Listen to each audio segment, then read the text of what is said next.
Hola, minasan.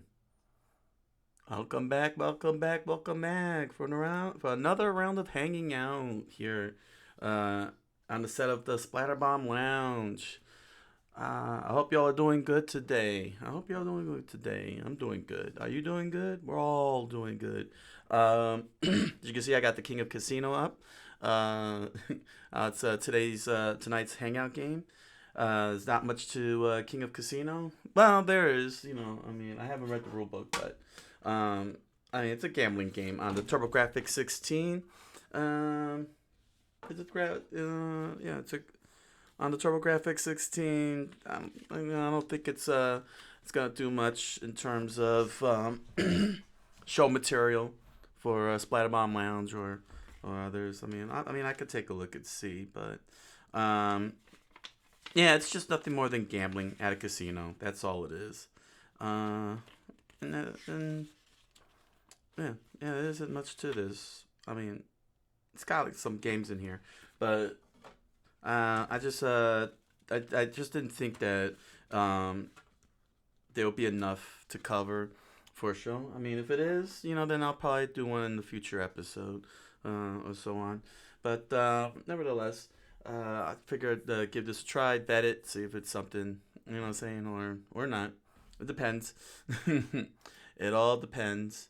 Let me just take a quick look here. All right. All right. So, looks like the quests are still up. Why are they still up? I removed them. Oh boy, this thing is acting up.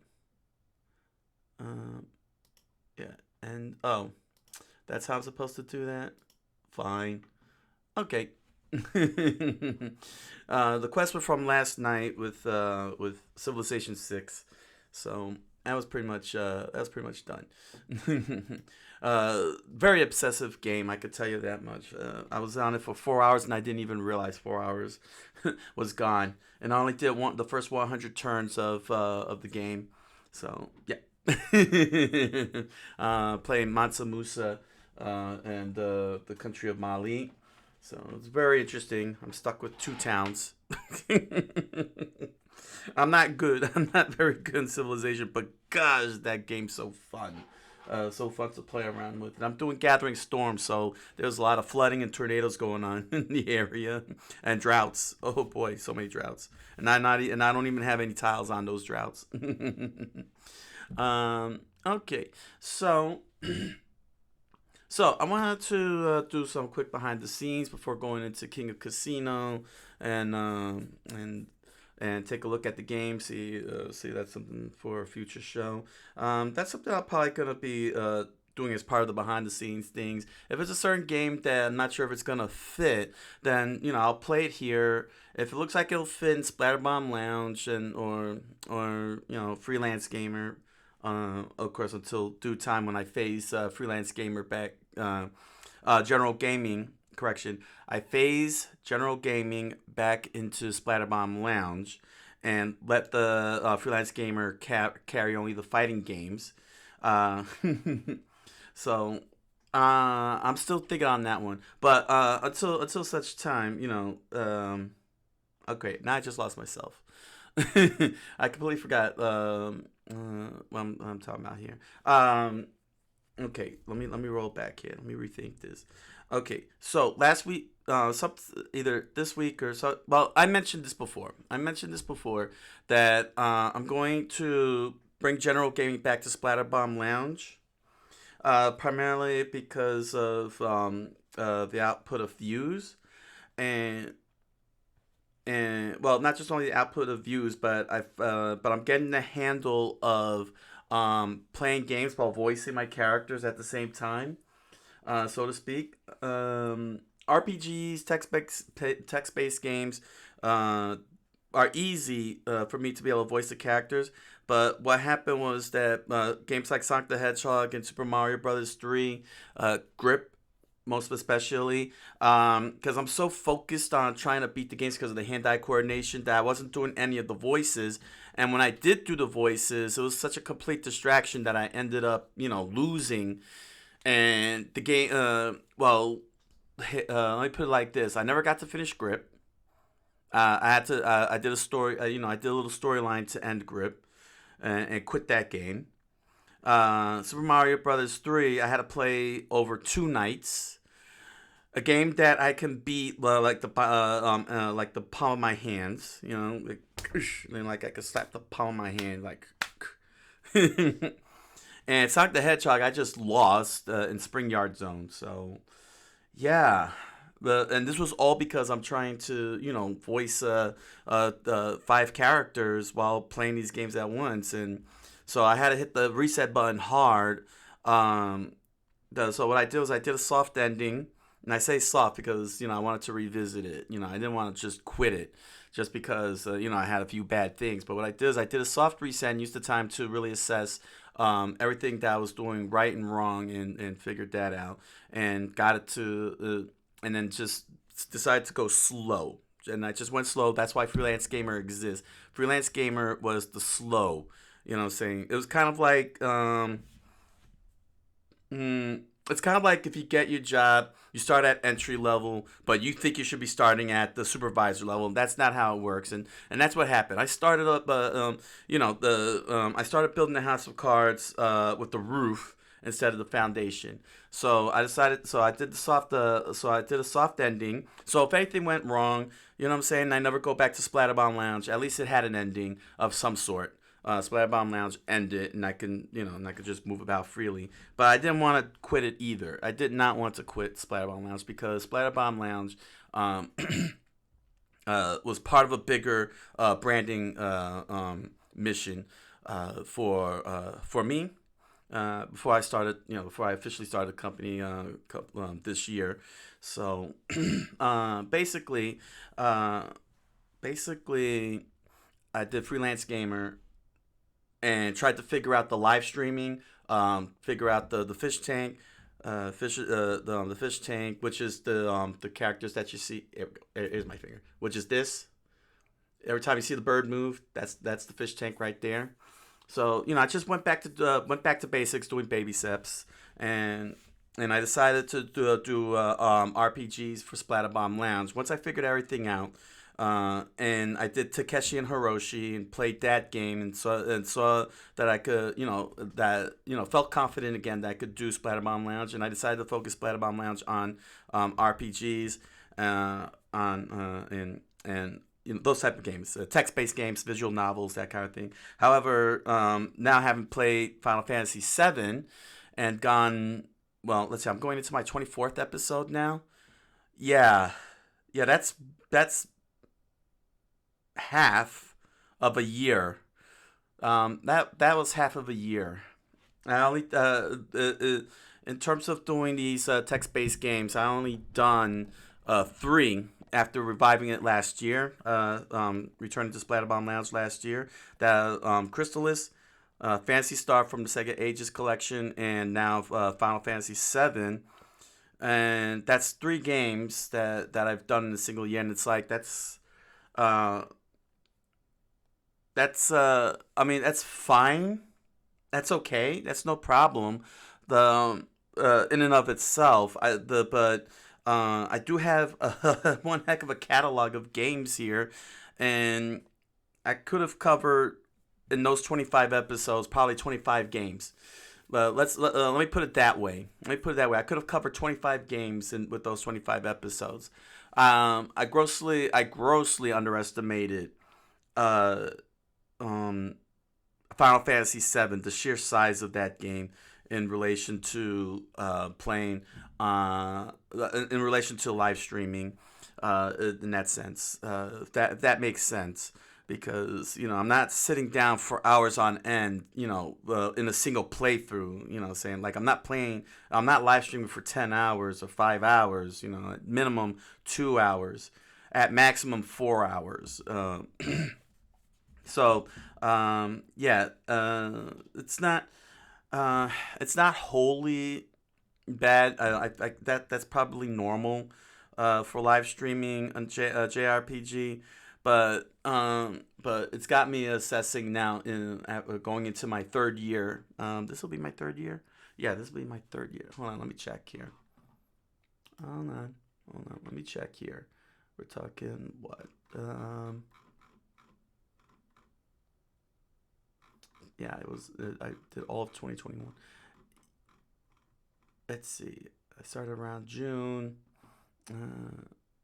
So that's been 12 months. Oh, yeah.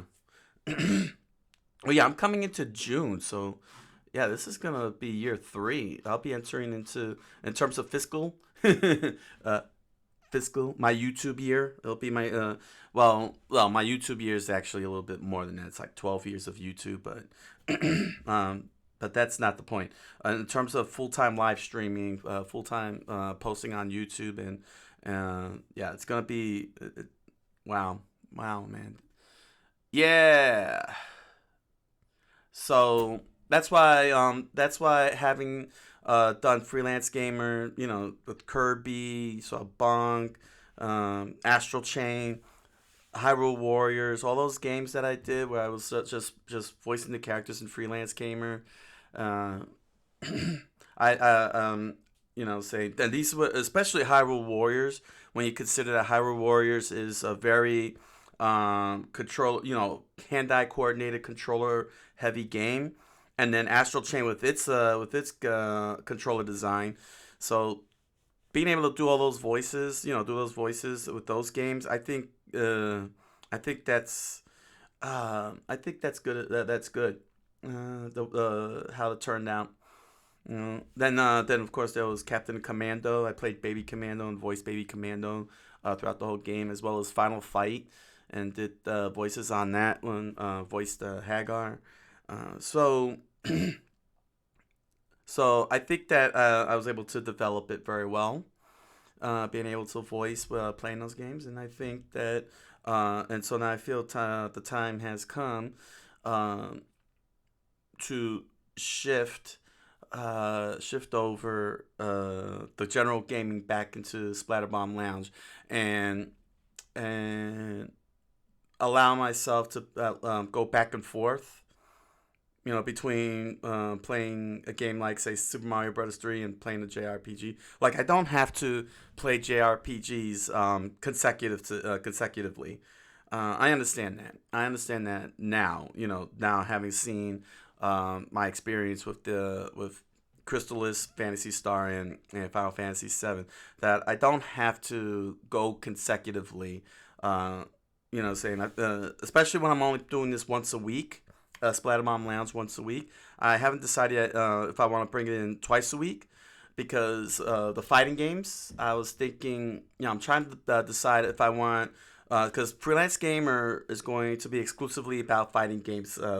Once I'm done with Final Fantasy 7, that's when I'm going to bring general gaming into the fold, back into Splatterbomb Lounge, and Freelance Gamer is going to carry only the fighting games, just only the fighting games. And that's a point of contention as to whether if I should do Monday and Tuesday Freelance Gamer for fighting games, and just let Splatterbomb Lounge be once a week. And I might have to lean into that decision, primarily because of my throat. I don't know how I sound now. I sound a little better. I don't sound all coarse. I'm getting there. I mean, I still feel the tingling in my throat and everything. In fact, let me see something. Ha ha! Here's Roller. Okay, it's getting there. It's getting there. I'm not saying it's there. I don't want to take a risk and blow it out. So that's why I'm not doing Splatterbomb Lounge this week. I just want to take that precaution, get that one extra week in of resting the throat. That's why I haven't been playing games. But getting back to the original point, with regards to Splatterbomb Lounge, I think that I won't. I think I'm just gonna fold it in, and fold it in, keep it once a week for the sake of my throat. Because I was gonna do Splatterbomb Lounge twice a week, do Splatterbomb Lounge twice a week, but I think that I'm going to not do that. I'm not gonna do that. I'm gonna keep Splatterbomb Lounge once a week for the sake of my throat, and there'll be no voice acting whatsoever in Freelance Gamer. Freelance Gamer is just going to carry the fighting games. I don't need to voice act in Freelance Gamer, though it's tempting if Blade Strangers had anything to attest to that. but but I want to focus all the fighting games on Freelance Gamer. The title, the name of the whole thing, just fits. And I'll restructure. I'll probably restructure the background for Freelance Gamer a bit. If you probably notice, right underneath the logo, the company logo says twitch.tv/Coqui-san. I noticed these type of things with some of these videos where they're all putting info on where to reach people and such. So I'm thinking that I'm gonna do that for the fighting games when I switch over to when I make the switch. I just gotta finish Final Fantasy VII. That's all. Yeah. I think that's yeah. So the schedule is not going to change, but the structure, the formula, the format is going to be changing. So let me break it down very easily.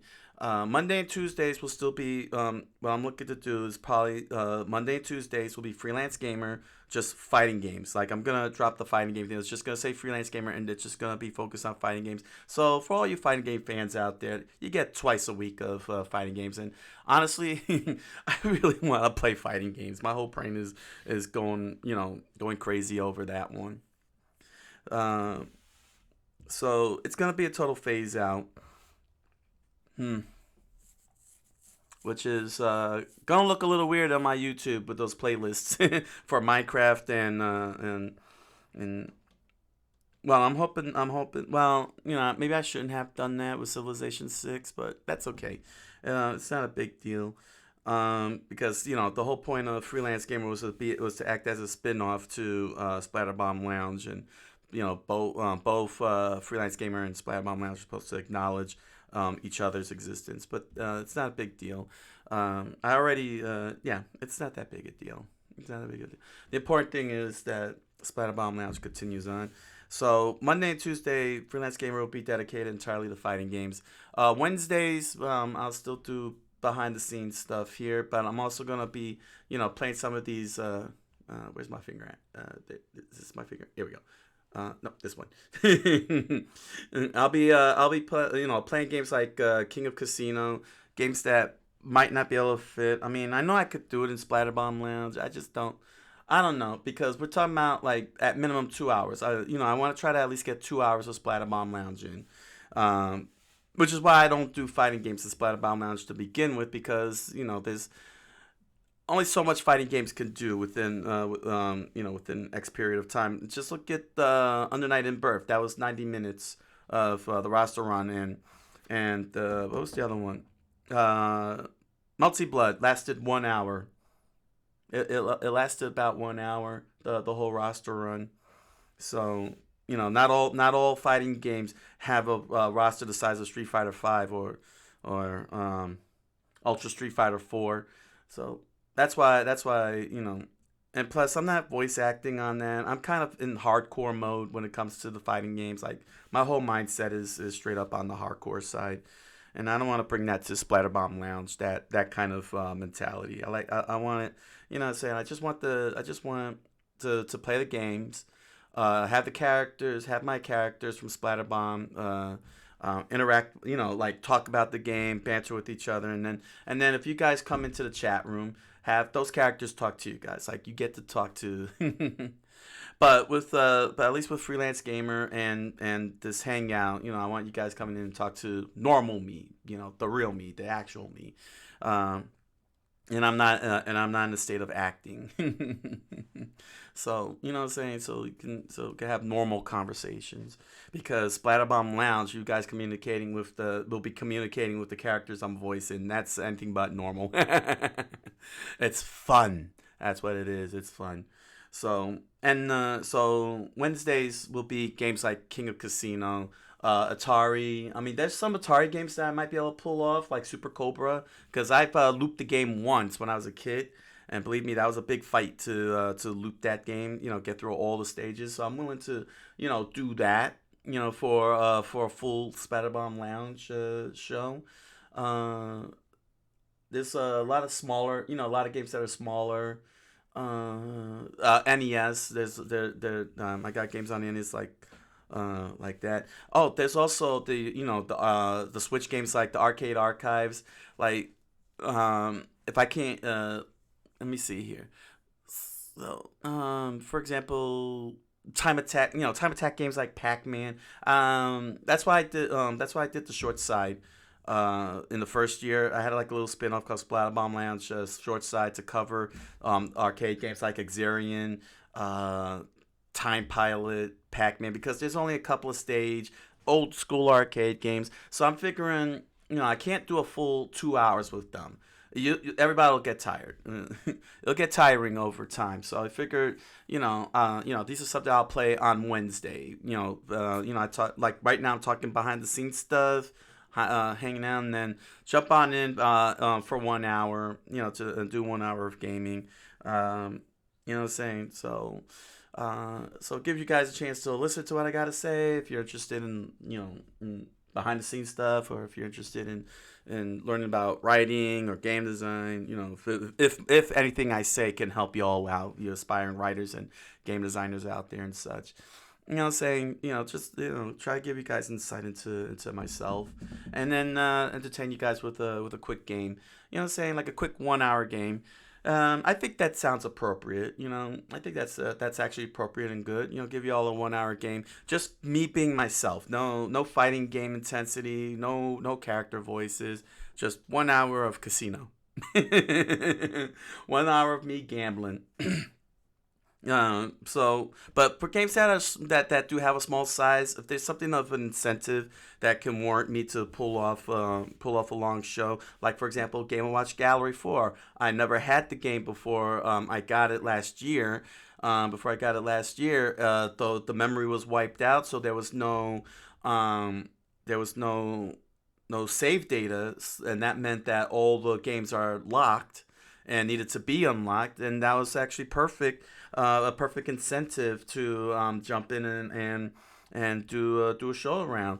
So I don't know how many episodes it'll take, but once every single Game and Watch game available in Game and Watch Gallery 4 is unlocked, then that's it. That's officially the show, and you'll have all the episodes. But again, that's kind of stuck on, yeah. I'll work that out. It's gonna look a little weird not seeing a switch from freelance game to Splatterbomb Lounge. But like I said, I made it. I worked it in as a spin-off, and I could work that in very easy. I mean, I'm a freaking writer. I could pull it off. I'm a writer. I could work that in. um, Thursdays with Coqui-san to Hiragana.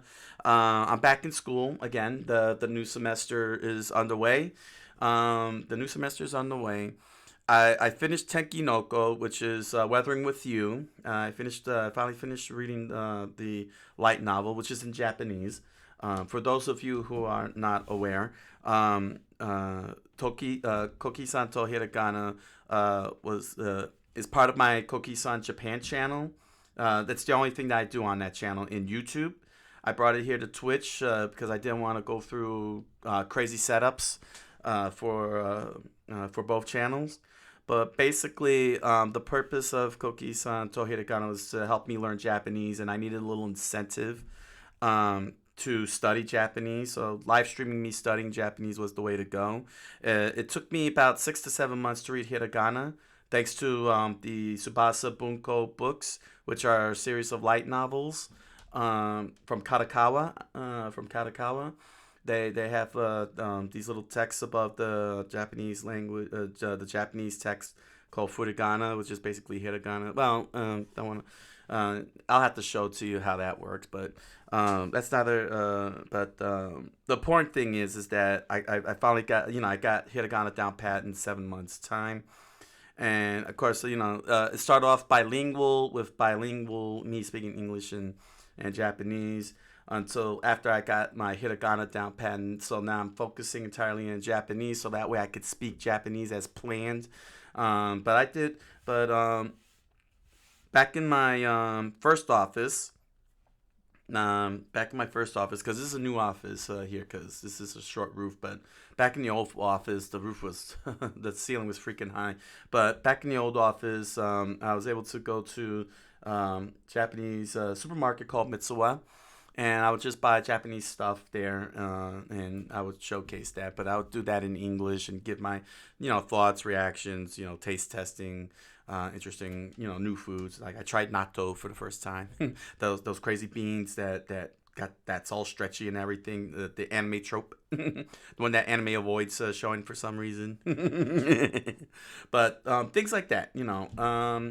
And once I got my hiragana down pat and I started switching over to katakana, which is not, which I'm not doing a very good job at because I'm still trying to learn it. Well, that's because there's not a lot of, because as opposed to hiragana, which is common, and kanji is second common. Katakana is a bit rare because it's foreign words. It deals with foreign words, so. Uh, yeah, so that's where I'm basically at. But Coqui-san to hiragana is supposed to be help me speak Japanese. Gives me incentive to speak in Japanese because I don't have people around me to speak Japanese to. I'm not in Japan. I don't know anybody who speaks Japanese, and outside of my own teacher.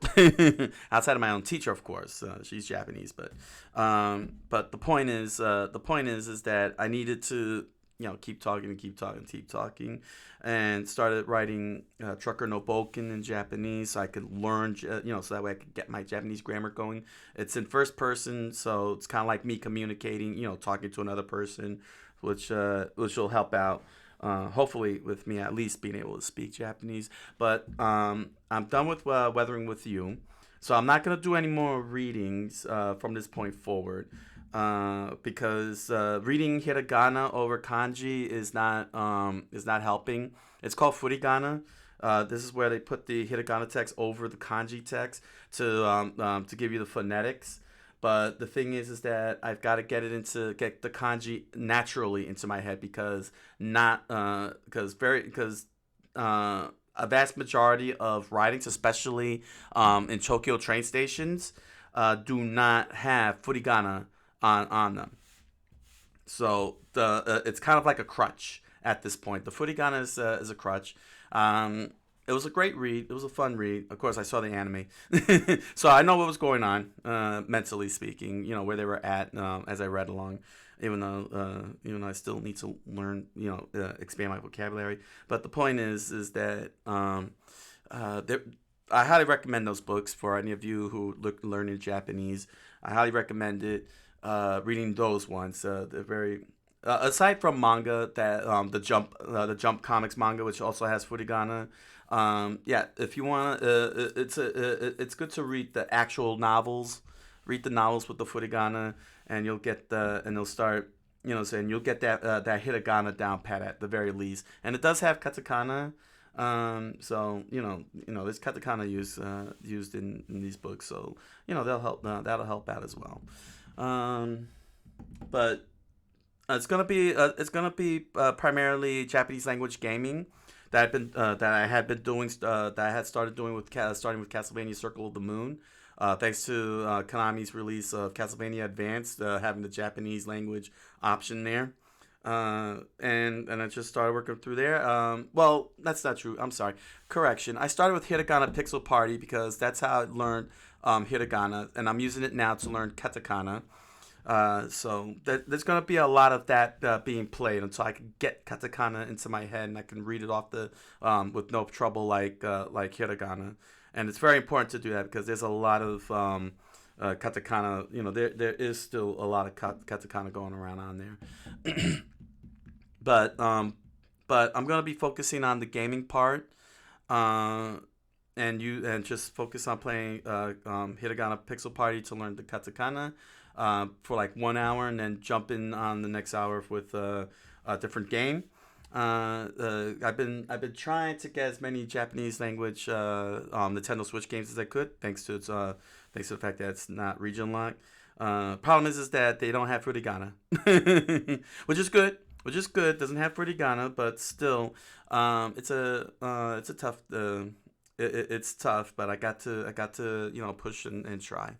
And then of course Friday's Splatterbomb Lounge, which I will move the general gaming tune and so on. Okay, so that's Twitch in a nutshell. What's happening with the live streams?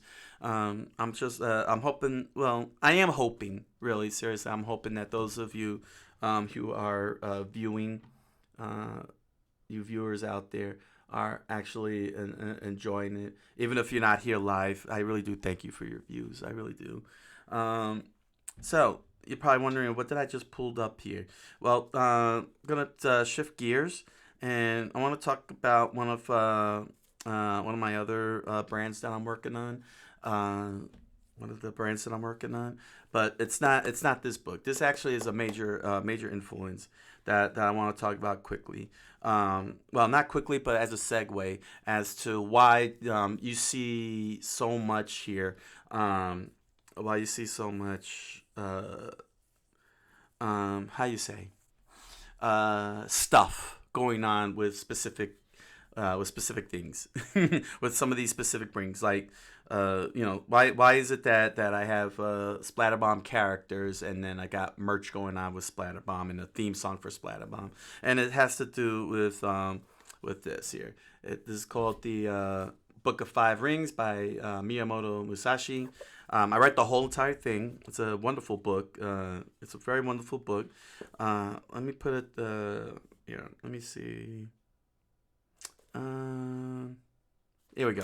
So let me just give you a quick read here. The Book of Five Rings is one of the most insightful texts on the subtle arts of confrontation and victory to emerge from Asian culture, written not only for martial artists, but for anyone who wants to apply the timeless principles of this text to their life.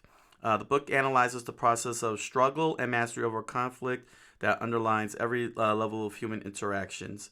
The Book of Five Rings was composed in 1643 by the famed duelist and undefeated samurai Miyamoto Musashi. Thomas Cleary's translation is immediately accessible with an introduction that presents the spiritual background of the warrior tradition. Along with Musashi's text, Cleary translates here another important Japanese classic on leadership and strategy, the Book of Family Traditions on the Art of War by Yagyu Munenori, which highlights the ethical and spiritual insights of Taoism and Zen as they apply to the way of the warrior. So you're probably wondering, what does a book about samurai have to do with my works, with me creating works and writing writing this stuff here. So basically, this book served. Let's see here. This book kind of served as an influence among, I believe, if I remember correctly.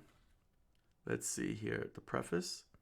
Is it the preface or was it the introduction? It was here in the introduction, right?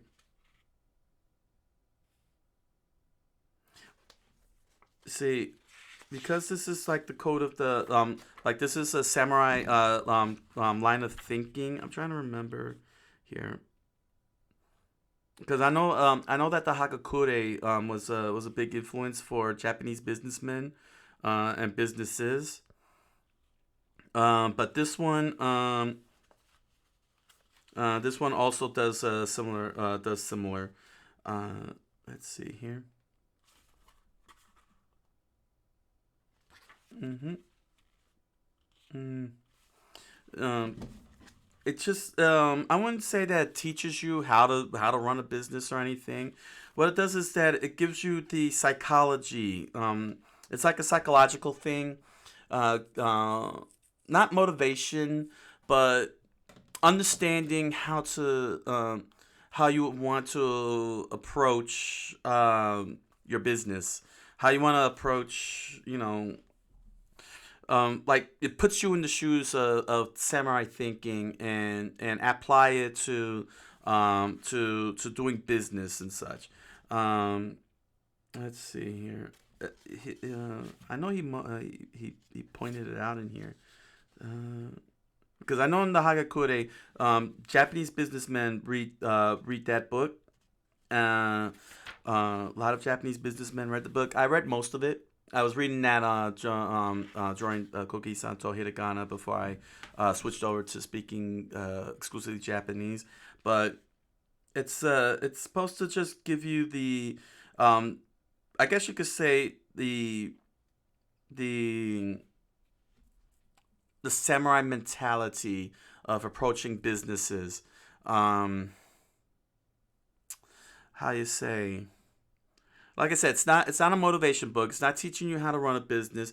It's getting you to think like a samurai in the context of running a business, how to approach it, how to engage. Um, saying person to person, for the most part. Let's see here, because being a samurai back then was basically being in service.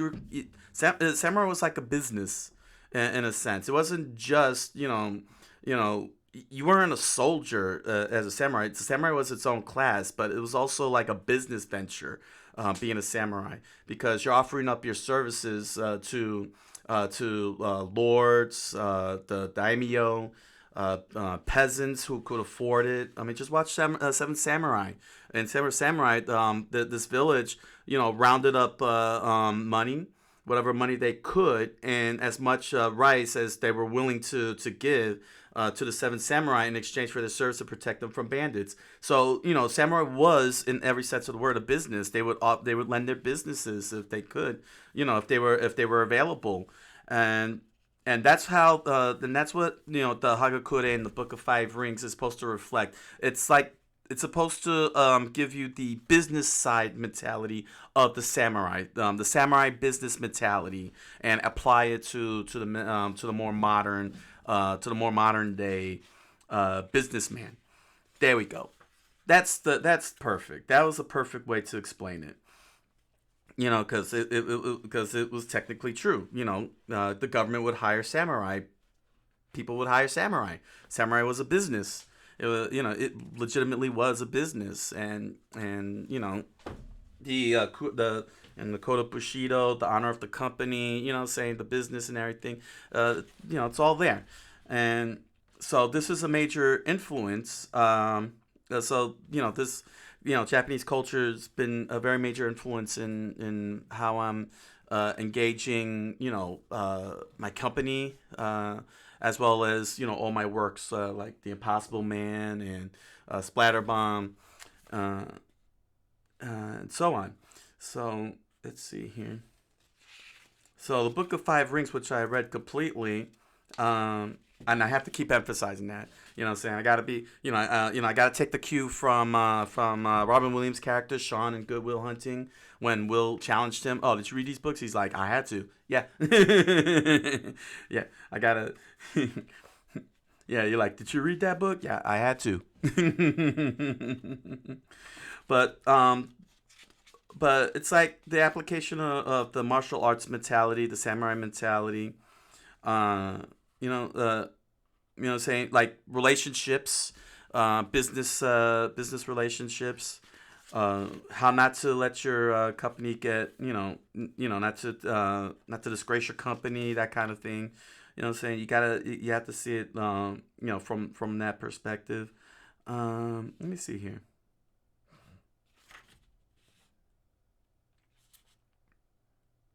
Let's see. So one of the things that uh, Miyamoto Musashi talked about, and I'm gonna find this here. It's here somewhere. Let's see. That's the Book of Family Traditions on the Art of War.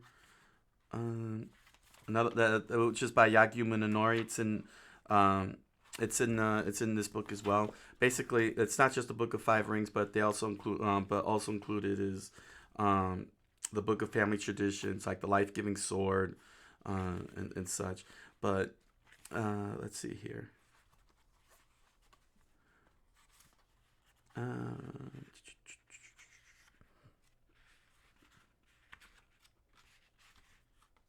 I don't, yeah, it's been a long time, so I can't really remember all of it.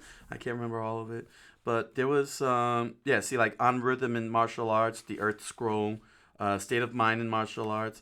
In the science of martial arts, the state of mind should remain the same as normal in ordinary circumstances, as well as when practicing martial arts. Let there be no change at all, with the mind open and direct, neither tense nor lax, centering the mind so that there is no imbalance. Calmly relax your mind and savor this moment of ease thoroughly, so that the relaxation does not stop its relaxation for an instant.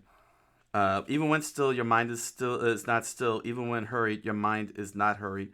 The mind is not dragged by the body. The body is not dragged by the mind. Pay attention to the mind, not the body. Let there be neither insufficiency nor excess in your mind. Even if superficially weak-hearted, be inwardly strong-hearted, and do not let others see into your mind. It is essential for those who are physically small to know what it is like to be large, and for those who are physically large to know what it is like to be small. Whether you are physically large or small, it is essential to keep your mind free from subjective biases. The Water Scroll, the Book of Five Rings. So, it speaks of the heart of the individual, Two Skies School of Martial Arts. Let's see here. Now I know I saw it in here. The one that really, let's see, is it three parries? No. Gluing, comparing heart. No, there was striking and hitting. Let's see. No. Let's see. The chance hit. Striking without thought and form. So it's like, how do you approach your business? Approach it like a samurai.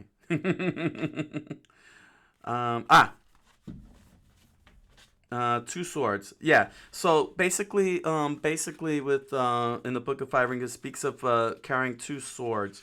Let's see here. Well, no, was it two swords or was it the two slices, one cut? One. Let me see here. I know I saw it in here. It's the. No, it is the two swords, right? Yeah. Okay. Yeah. See, this is it. Yeah. No, I'm in the right spot. That's how long it's been since I've read this. But I know. But my whole brain is already, fixed. My whole brain is just locked in on its actions. But on naming this individual school Two Swords, this is from the Earth Scroll, the Book of Five Rings. The point of talking about two swords is that it is the duty of all warriors, commanders and soldiers alike, to wear two swords. In olden times, these were called tachi and katana, or the great sword and the sword. Nowadays, they are called katana wakazashi, or the sword and the sidearm. There is no need for a detailed discussion of the business of warriors wearing these two swords. In Japan, the way of warriors is to wear them at their sides, whether they know anything about them or not. It is in order to convey the advantages of one of these two that I call my school Two Swords in One. There it is, Two Swords in One. Okay, so this is the Earth Scroll naming this individual school Two Swords. So, well, I know I'm just only going on the first one because it's like 3 pages to this, but to put it succinctly, it talks about the what it means to have two swords, in that sense, and the reason why I bring that one up is because as you for all of you know, I'm a writer and a game designer, and for me, those two disciplines, from my point of view, are my two swords, basically. Those are my two swords, which is why, for all intents and purposes, I don't see the live streams that I do as my central focus. They're complementary. They're part of the sword. They are not the sword. The sword is the books and the games that you've seen, if you've seen YouTube, on my YouTube channels. Those are my two swords: the writing and game design. And so I've pretty much lived on that for a very, very, very long time. For many, many years, I've always focused on those two, and in doing so, I kind of like doing these metaphorical strikes in the business. So I'll give you the perfect example of what I mean. So let me get in here. So my face is gonna get covered a bit, but I'll show you. Um, I'll show you what I mean here. Now, if you've seen my link in my about page here on Twitch, you'll notice that it points you to this little website called Fictionaut. And here at Fictionaut, I have this series that I wrote for 9 years. It's on hiatus right now. It's on hiatus right now because I'm trying to take care of other things. But here I have the Arcana Magi universe, which is technically speaking a multiverse. As you can see, there's 30 pages of this. It's across multiple stories and short stories. This is like 1, 2, 3, 4, 5. There's 6 stories to this, along with a handful of. Oh no, wait, 1, 2, 4, 5. Yeah, 6, along with a handful of short stories. And I wrote all this for 9 years, and this is my training grounds. This is where I was training myself to strengthen my writing ability, learn writing, understand writing. I wouldn't say mastery because I'm still learning, but this is where I was teaching myself how to write, and that was here. And even though I say universe, it's technically a multiverse. It's across many universes. But this here's my writing, which is one of my swords. And then over here is a card game that I made for Arcana Magi called Battle Run, and this is the game's design. I'll scroll on down a bit. It's still a work in progress. As you can see, I drew my own character here. This is my first character drawing for Arcana Magi. Her name is Azuna Kusanagi. She's the main character for Academy, Arcana Magi Academy, and Battle Run is set in that area. But just to give you a quick sample, this is what the game would look like. It's still a work in progress because there's been a lot of back and forth with the game design, so to speak. But this is basically what the Book of Five Rings has taught me. In that sense, to like the way of the samurai, carrying 2 swords and such. It's pretty, and it's pretty cool.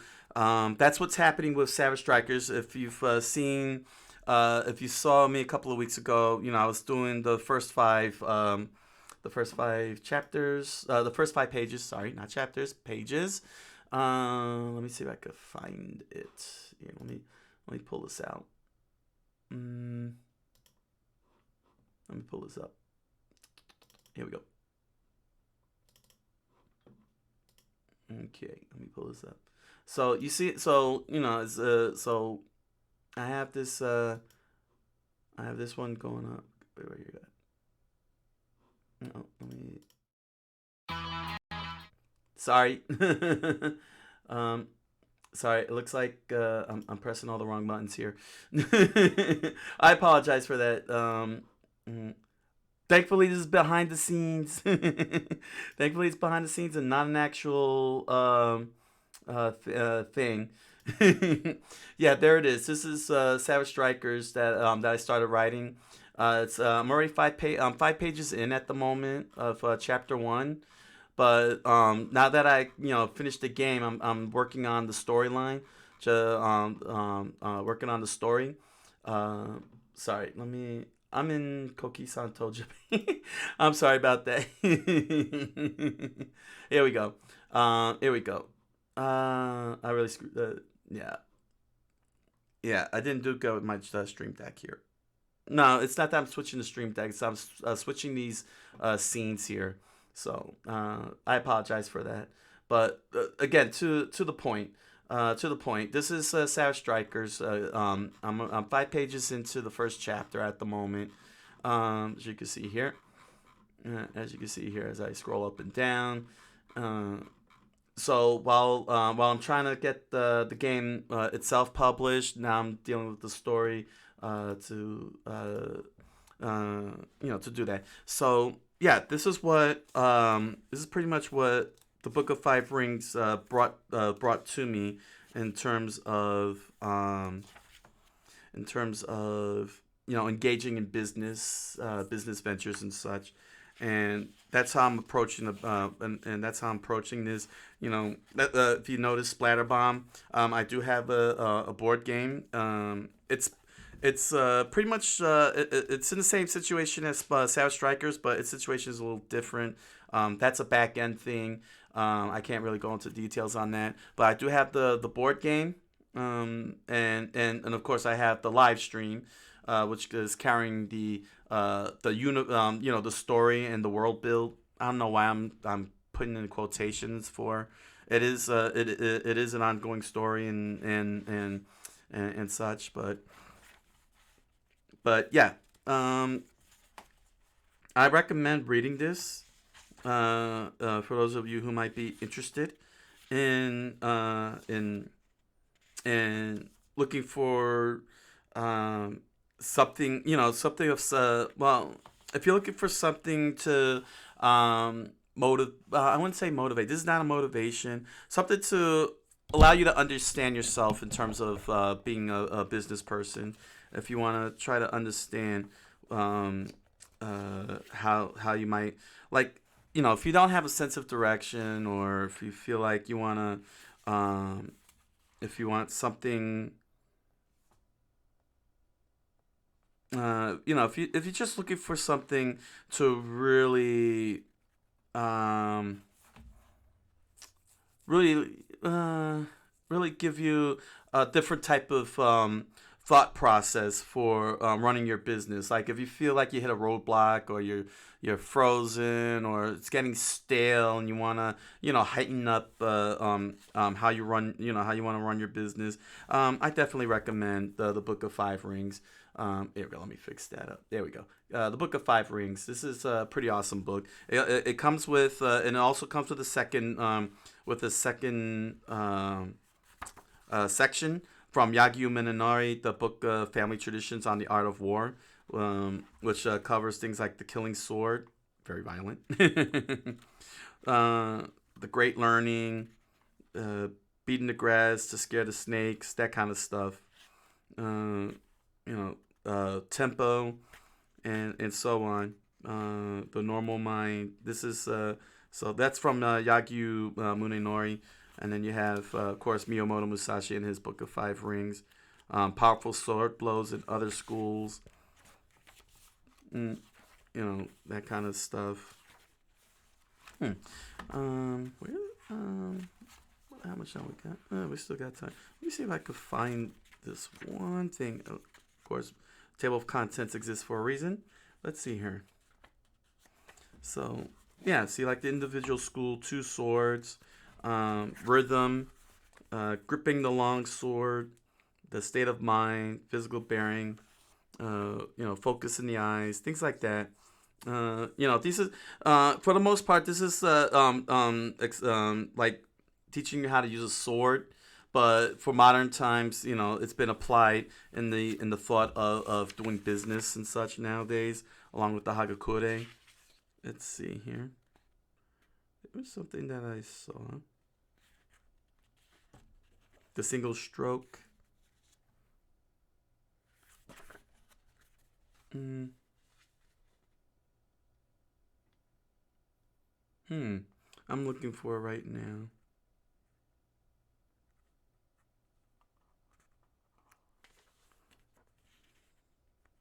Let's see, the slapping parry, stabbing the face, stabbing the heart. Yeah, it's pretty violent.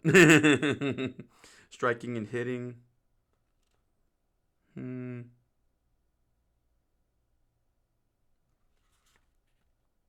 Let's see.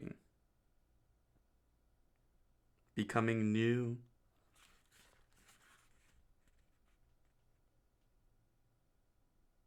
The advantages of weapons in martial arts. Um. Yeah. It's mm, the use of speed in other schools. The scroll of emptiness. The scroll of emptiness.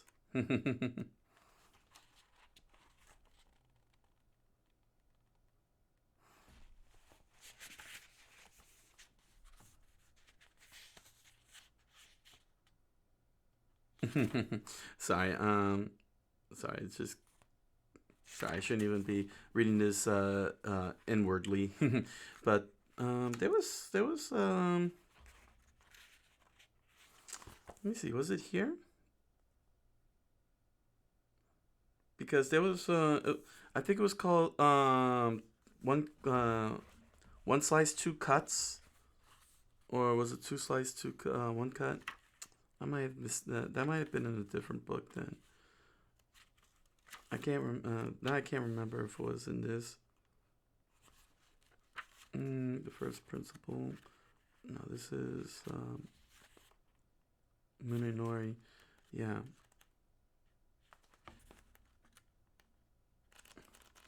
Hold on. Let's see here.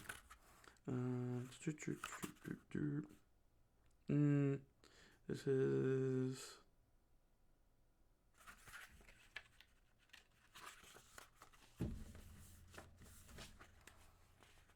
Five Formal Techniques.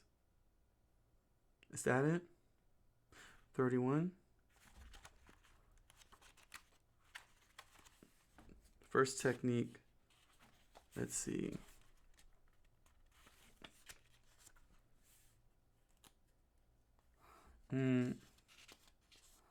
Let's see, the fifth technique.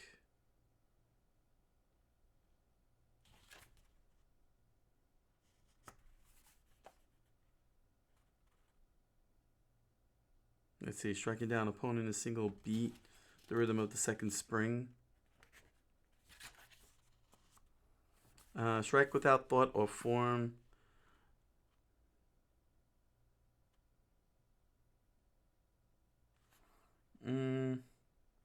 Spark hit, chance hit.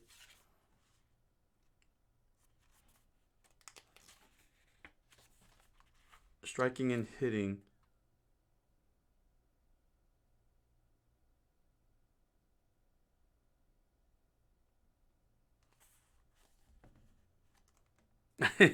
Yeah. Oh, this is actually funny. I'll give you a quick excerpt here.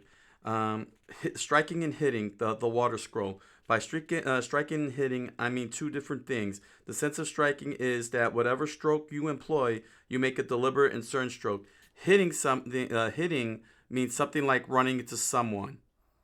This is a short one. I don't want to read all of this. I want y'all to like grab it. Get yourself a copy.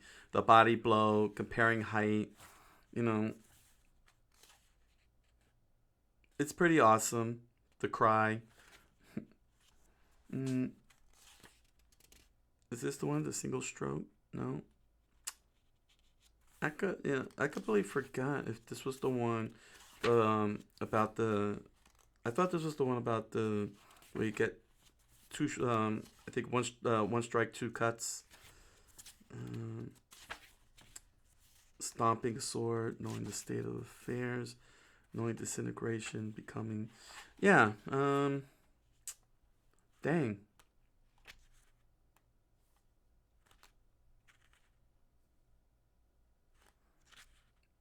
Yeah. Being like a rock wall. Yeah. Yeah, that's how long it's been since I. Yeah, that's how long it's been since I did this, since I read this.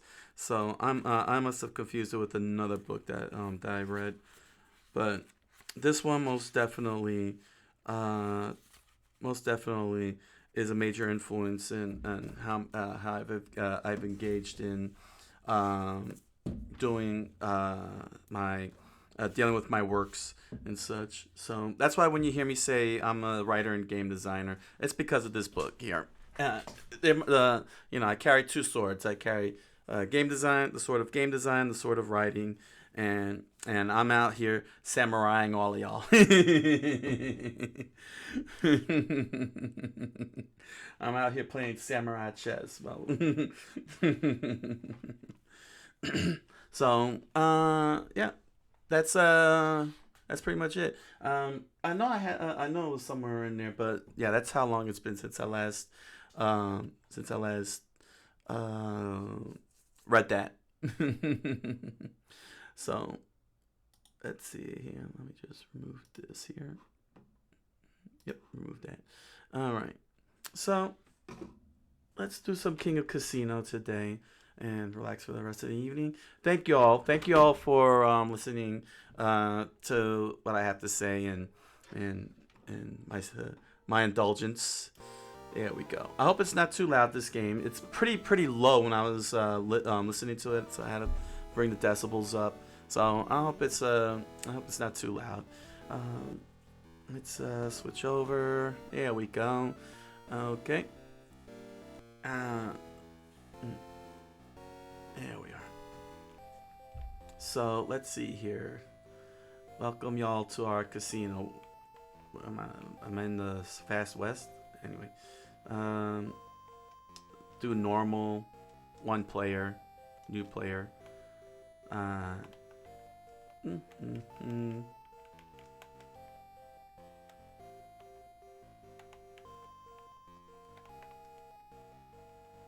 Drill hole. There we go. Jump.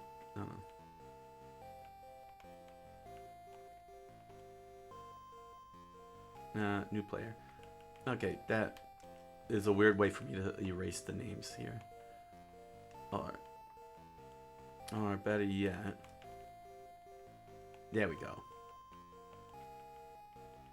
I'm having fun playing this. Alright. There we go. Let me just... I just want to do one quick thing before I... There we go.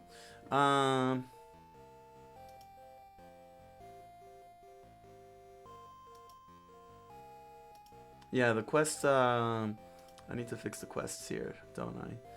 Let's see. Alright, I'll just say make money. How should I set the quest for? Let's say I'm starting with 10,000. Let's say make 20,000 as the first quest, as a quest. Make 20,000 just for the fun of it. Can I make 20,000? I'm not good. I'm not a good gambler. All I do is slot machines. All right.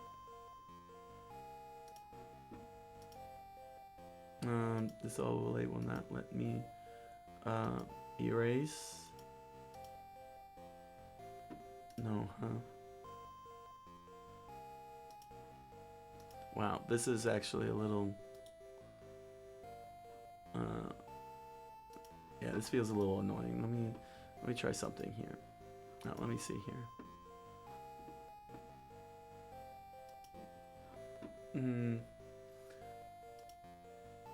My apologies. Please bear with me for a second. Where's the extensions at? Here we go.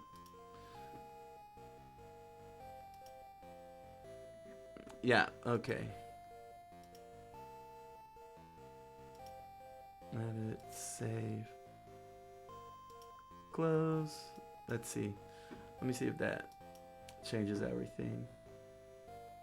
Although I could always just refresh. Ooh, I don't know if I should refresh this.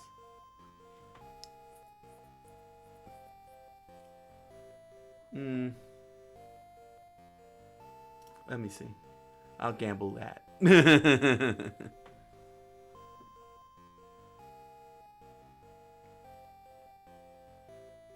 Oh well.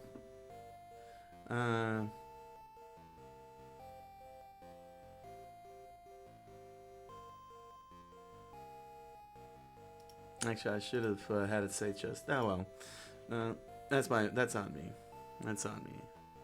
That was supposed to be a chatting thing. All right. So I get 10 continues, huh? Let's see. Music. Oh, yes, please.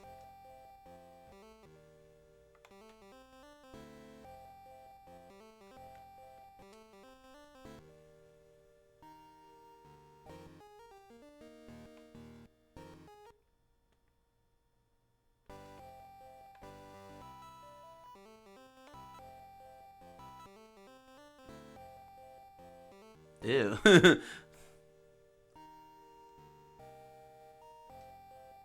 Alright.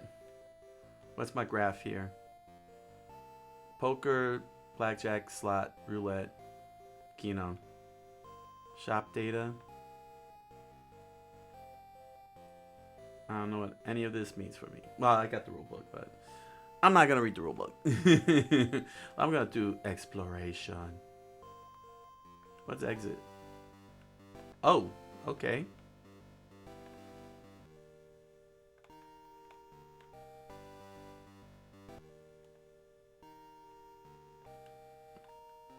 Ah, gotcha. These are all the max bets.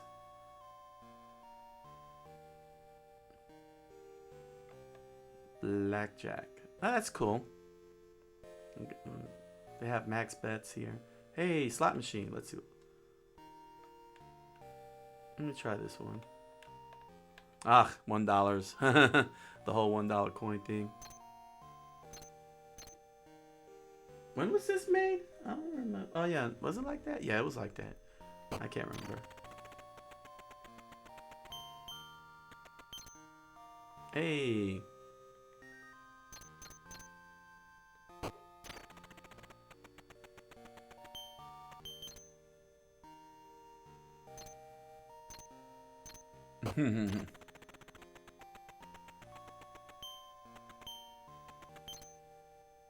Well, he's just giving me money.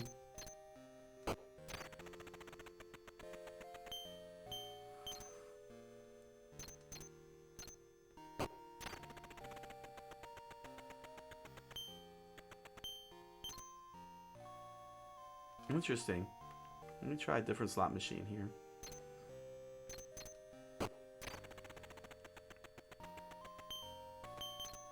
Hey. This is $50? Okay. Wow, okay. That gets expensive real fast.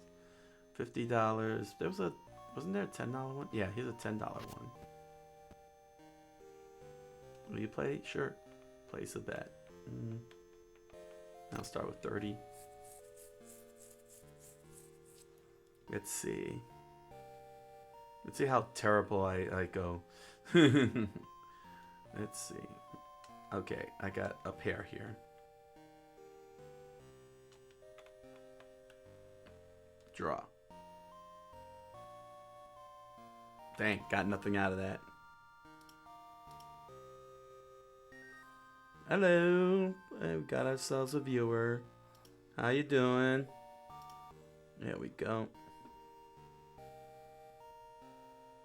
Alright. Jumping in on a quick 1 hour's worth of King of Casino. For the TurboGrafx 16. Showing off my terrible skills. Ooh, this is a tough one. 2, 3, or 5, 6. I'll hold 5 and 6. Let's see if I could get some numbers there. No, I got one pair out of that. All right. I'm gonna go do another one. I can tell you this: the mob will kill me. Well, the mob wouldn't kill me. I'm just not good. Ooh, 2, 3, 4, 5. Queen, no pair. I was hoping for a straight. Oh well. Let's see.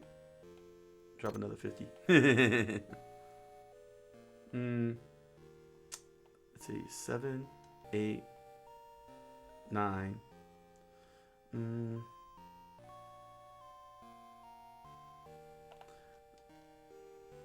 Ooh, 5 and jack. No pairs.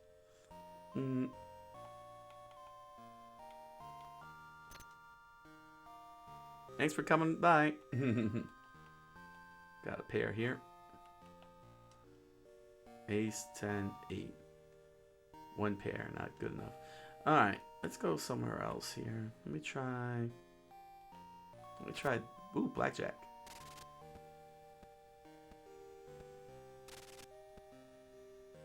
Yes.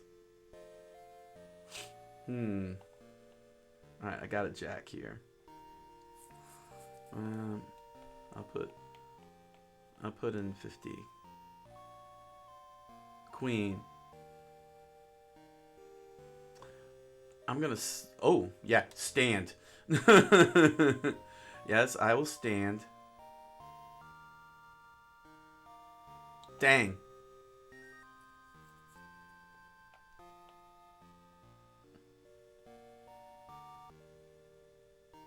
Yes, I will play. It's a 2, huh? Alright. I'll take a chance at 100. Also 2? Oh boy. Is this... Yeah, hit. Ooh! Okay. Let's see. I'll treat that as a 16, so let me stand. Yep. Come on, bust. Dang! Got the 20. Yes, I will. It's another 2. So let me take that up to 100 again. What am I dealing with? Uh-oh, a king. Oh, okay. What do I have here? A 12. Ooh. Should I hit on a 12 or stand on a 12? He's got a king. I'll chance it. 1 hit. Nice! Aha! Sweet. That was a good call. Yes. Alright. So I got an 8 going here. And he's got a 10. 18. Yeah, I'm standing. What you got? Dang, 19. Okay. Let's see, that was blackjack, huh? What's roulette? Push 1 to bet. Oh, well.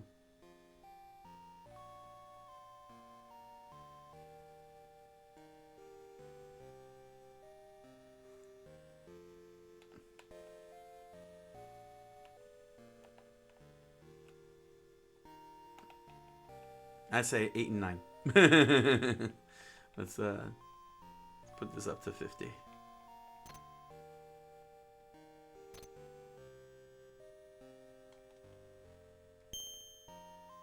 There we go.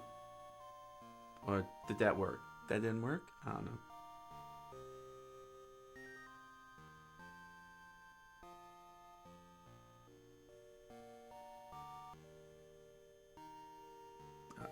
The computer got 16.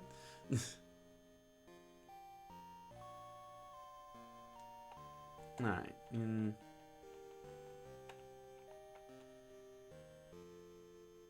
Yeah, I'll go for that.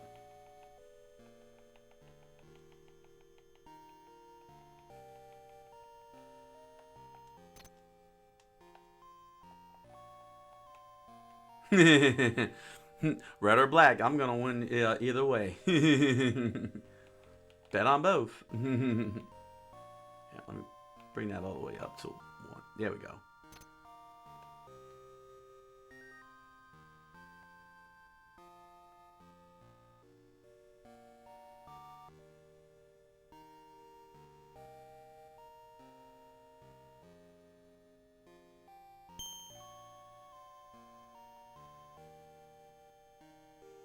Here we go. Where to stop on? Let's just stop on green.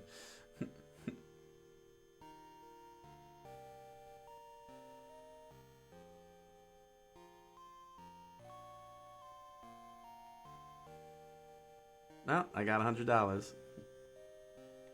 Let's see. Black. 100.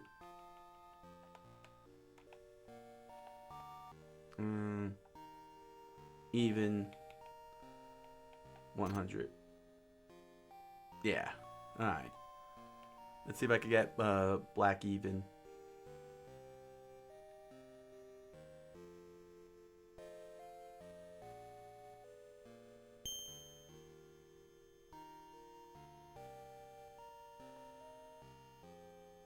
Here we go.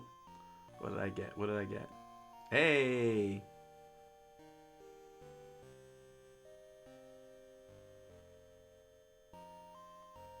$22 black. Hey, I got black and even. Oh, this guy got 22. 400. Look at that. I got 400. Let me go with red. And odd. Let me try red and odd. There we go.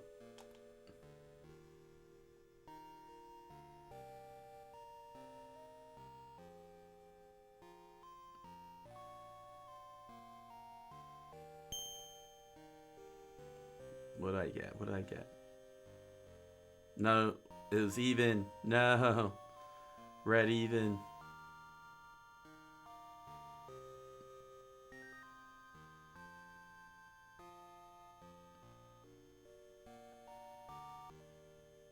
This stupid computer keeps getting it accurate. It is rigged. Get the mob on them. Oof. This song. I think I'm gonna need to... Kino.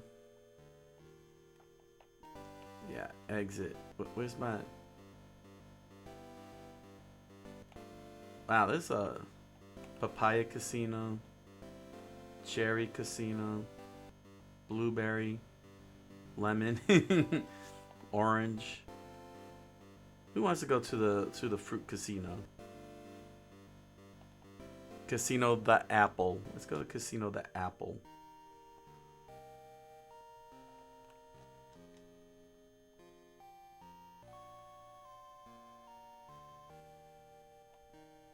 Maybe I should turn the music off. Kino, will you play? Make a bet. Let's set it to 100.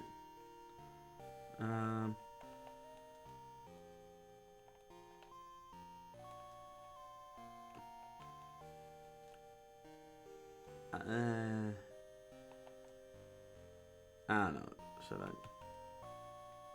Anyway.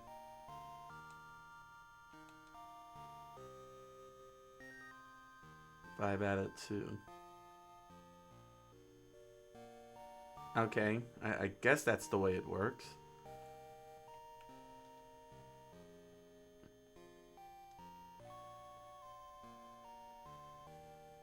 Oh, that's it? Alright. 15 out of 3. Yeah. Okay, let me read up on Kino here.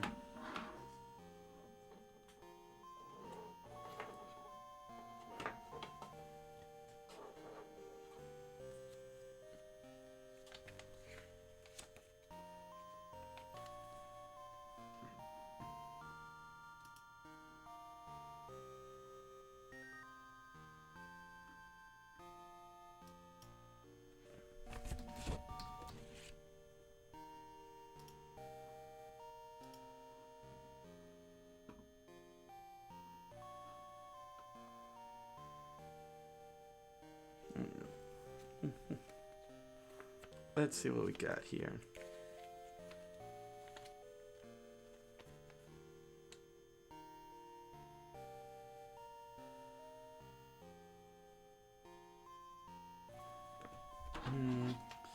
Let me get out of this. I'm gonna have to turn the music off.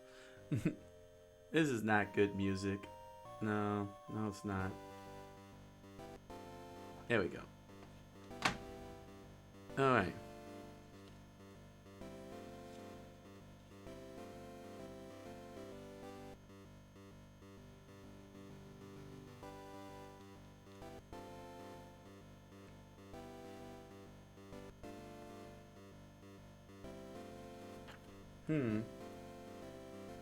Let's see, there's poker, blackjack. I was doing fine with blackjack. Roulette. Ah, a 1-number bet. Okay.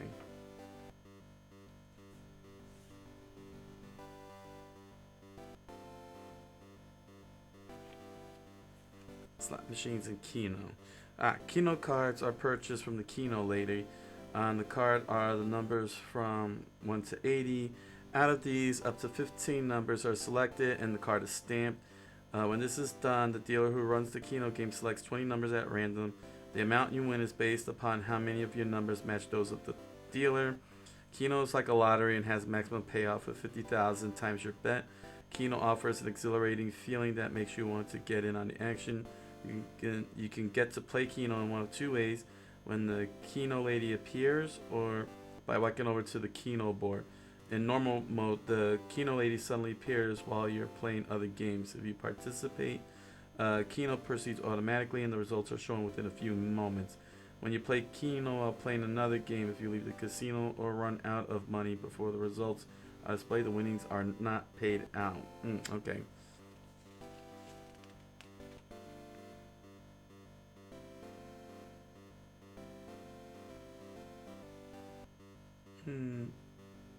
Dividend on $1 bet. I get it. So depends on how many numbers you select on it.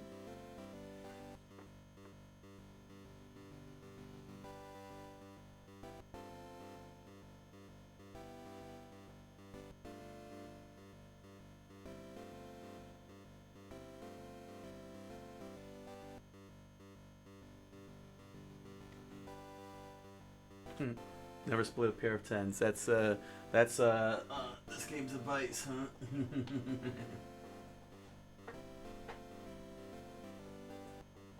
Alright, let's see that. There's all the casinos.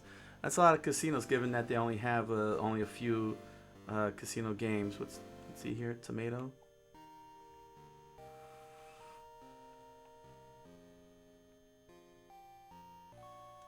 Let's see here.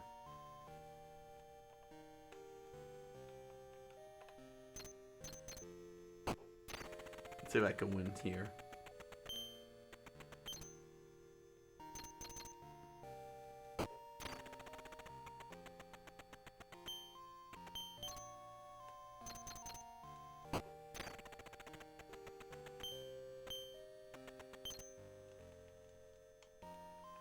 Let me try a bigger bet. At least I don't have to worry about losing money.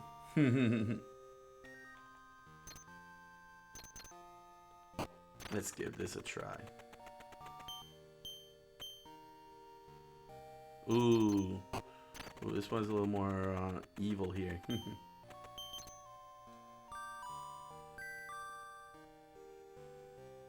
Here we go. Will you play? Yes. I don't know, do I?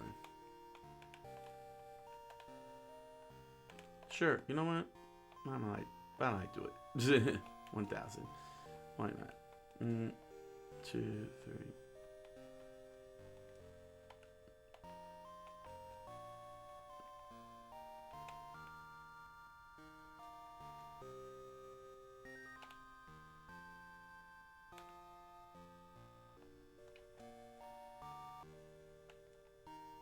Oh, that's it? Alright. And gonna have to wait a while to see what the results are. In the meantime, let's keep wasting that 100.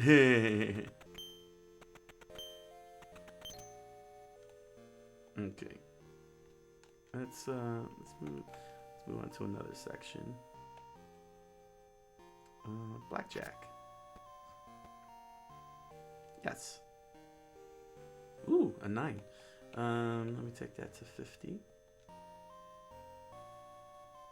Versus a king. Interesting.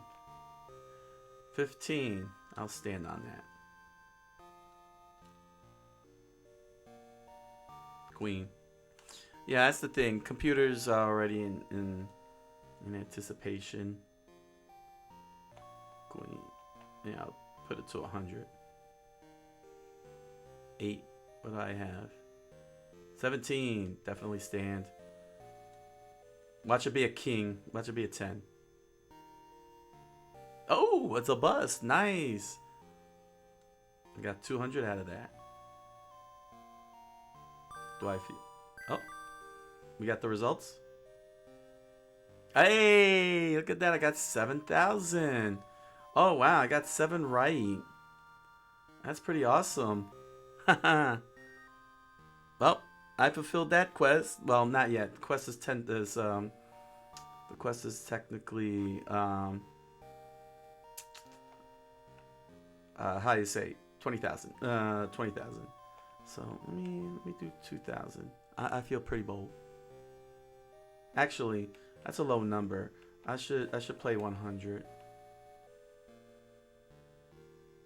Okay, I'm up against a 2 here. 13. I'll take a chance. Hit. 20. And I can't bet any further, can I? No. Yeah, I'll stand. What you got? Ooh. Good thing I didn't bet hard.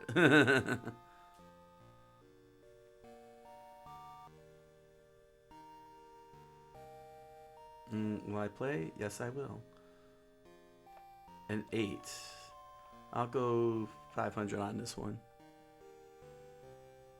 Let's see here. Oh, he's got a queen. What do I have? Ooh. It's a 14, right? Yeah. Alright, let me see if they'll bust. Come on, bust, bust, bust. Dang it. I would have busted. Alright. Sure. I'll play a little bit more. Hey, I got a jack. Alright, I'll go on. Oh, I'll go to 1,000. Versus a 9. 16, stand. Dang. Sure.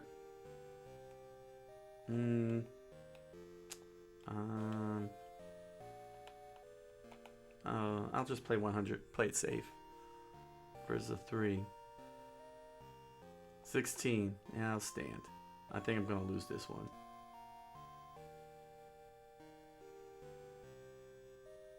Yeah, there it is. Let's see here. One more. Another 3. Take it to 100. 6. 13. Hit. 16. I'll stand. Bust. Okay. Let me just get out of this song here.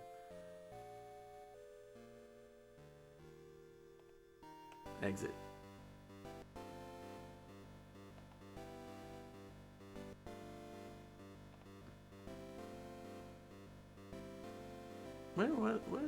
What did I do? I press start? Select. Oh, here we go.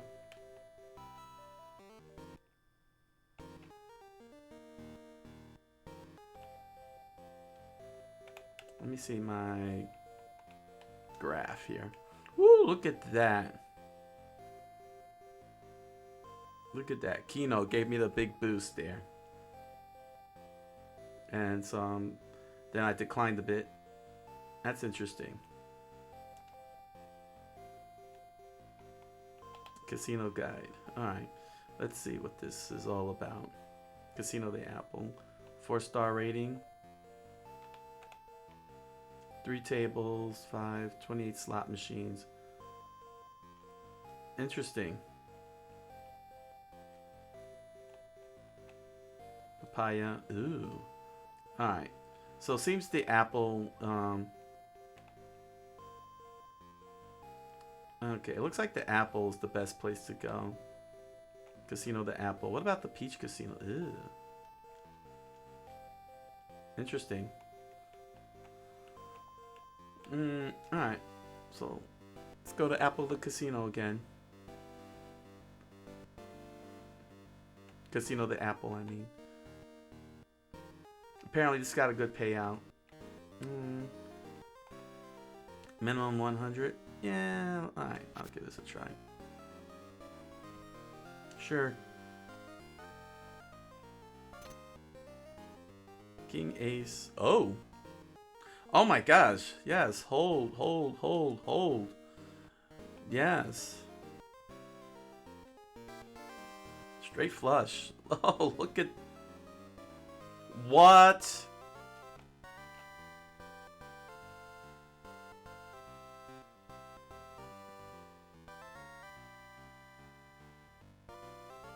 Okay, well, looks like I fulfilled the quest and got $20,000. Wow, look at that. $133,127. Jeez. Wow, I'm glad I followed that advice, the game's advice, and went to the 4-star casino, the Apple. Will I play? I'll do another one.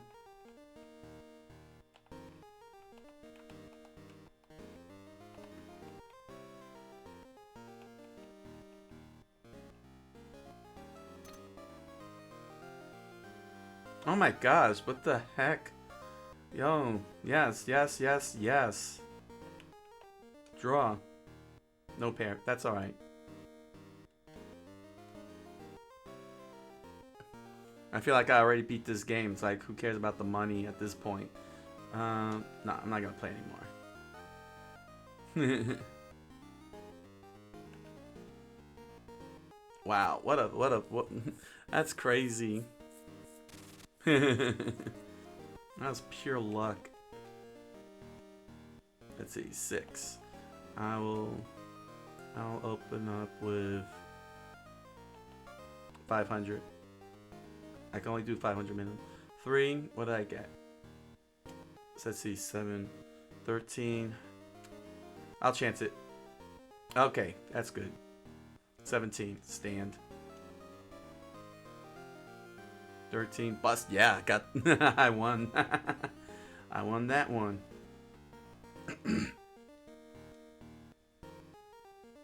Sure.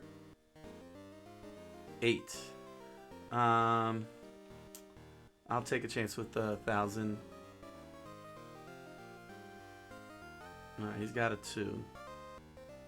Oh, yeah, I'm standing. 12. Ooh.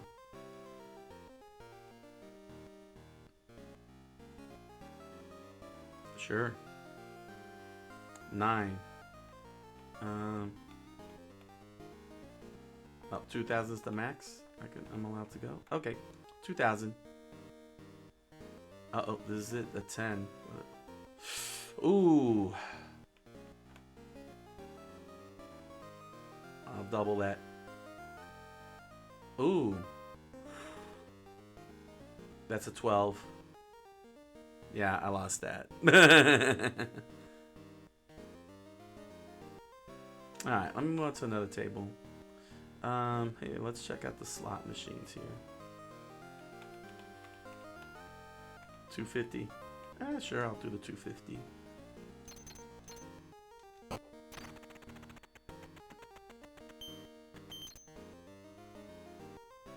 I got the... Okay, looks like I got the... Well, I don't know how this works. It didn't tell me much. Well, it told me something. Oh, okay, the 2.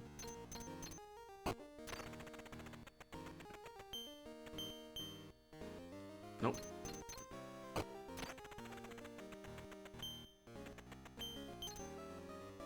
The 2 cherries down there. Is there... I wish it would tell me what the payout is.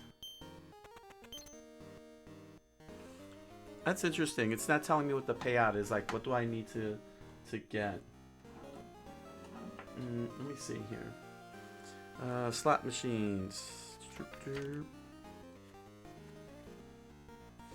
Tells me nothing.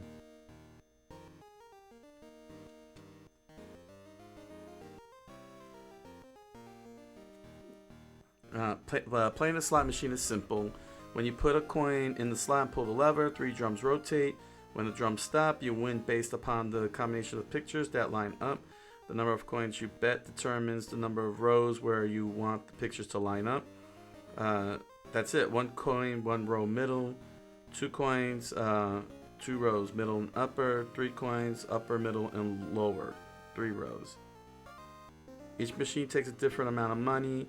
Use the direction key to select the machine and press button 1 to enter your choice. If you want to change machines, press the 2 button, button 2. Insert your coin by pressing button 1. Insert 1 to 3 coins. Pull lever by pressing button 2, and you collect the winnings. That's it. Doesn't so unlike Keno here, where the Keno tells me what the payoff rates are.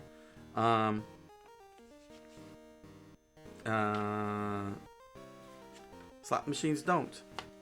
I find that interesting. Poker explains that. Blackjack is totally understandable. But the payoff on the roulette. Wow. Okay. I mean, I know. But wow. Okay. You know what it is? This is a very old casino game. So I'm thinking of today's modern times where they tell you the payout. Let's see here.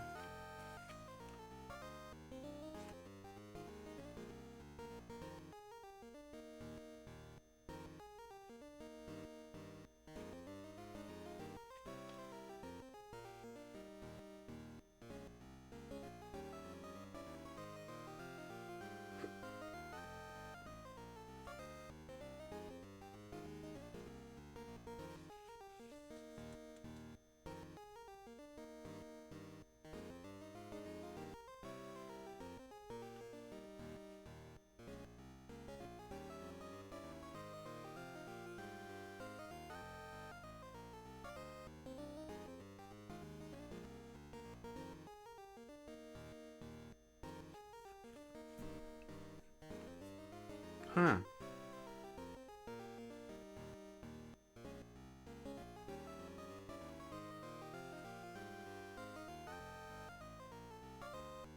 Wow, roulette is actually more complex than I thought. All right.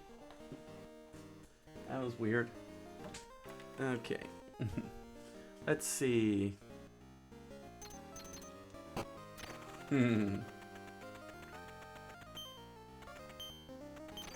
Hey! Oh, wow. Look at that.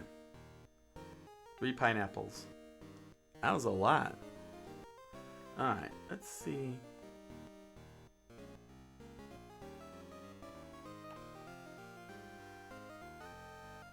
Yeah, this one's a little bit more upbeat, this song. Ah, here we go. Let's go to roulette.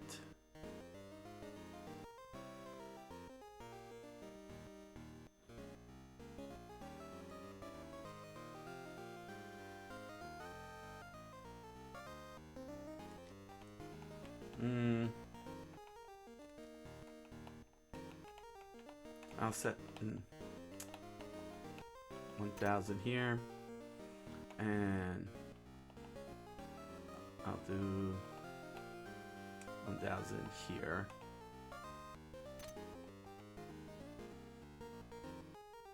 Yeah. Let's see what happens. Here we go. Let's see how bad I lost all that money.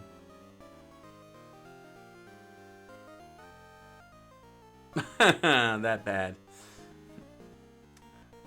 Once again, the computer is on the 0. It looks like the computer is putting on the 0.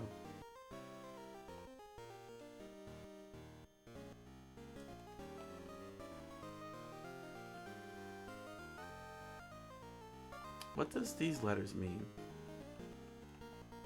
Let me give it a try. 100. 100. 100. Hey. I'll just go across the whole board. It's like, do you even know how you're playing? This is how they throw you out of the casino. That's how they throw you out of the casino, when you do something like that.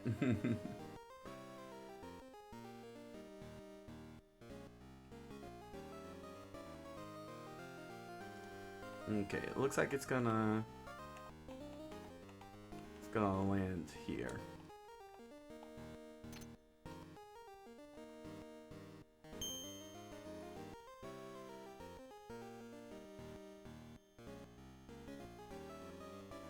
1 to 18. What did it land at? 9.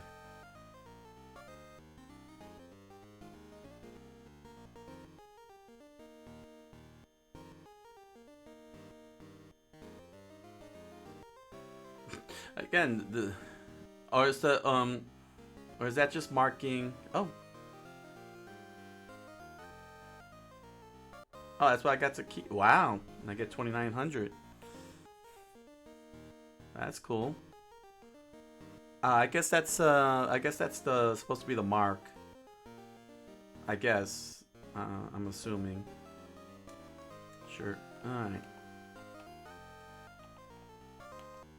1,000.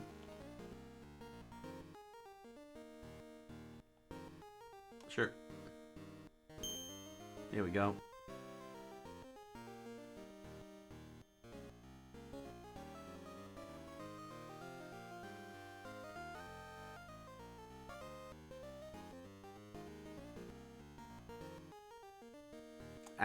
Dang, I lost 1,000. Yeah. I guess I'm mistaking it for being the dealer, that illegal.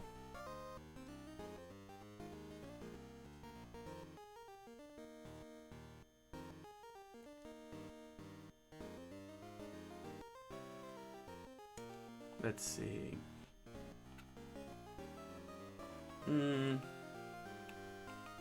I'm gonna say 19 again. Yeah, 19. 1,000.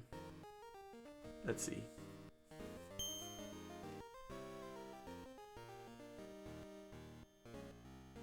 Dang it, landed on 5 red.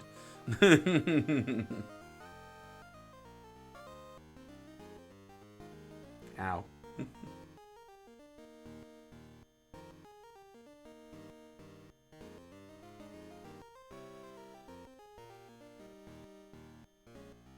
Alright, you know what?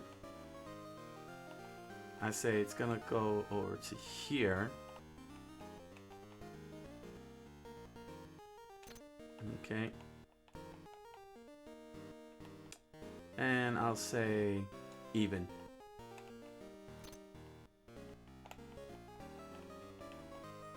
Red.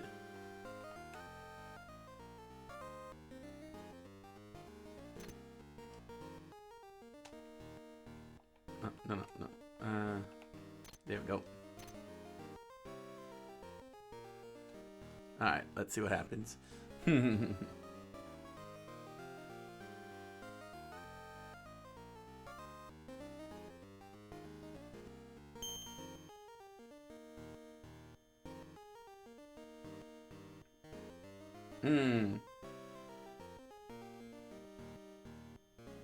36 red even.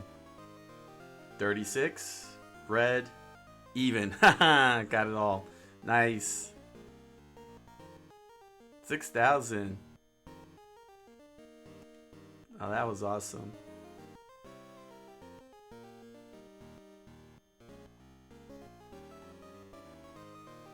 Let's see. Let me go to another casino.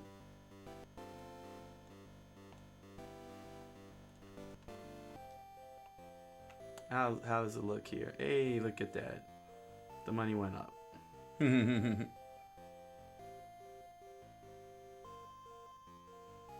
Slot machine. Dang, man, that keynote changed everything.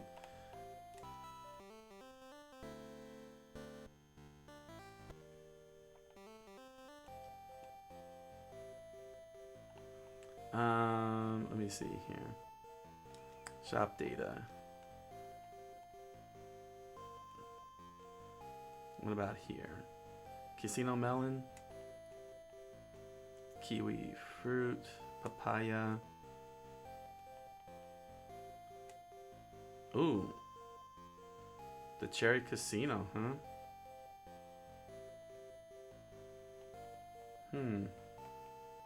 Casino the pear. Ew.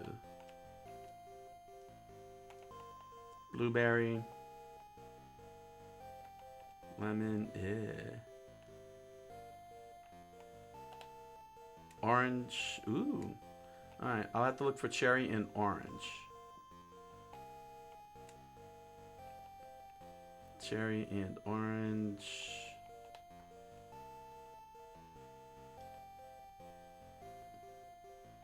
Pineapple.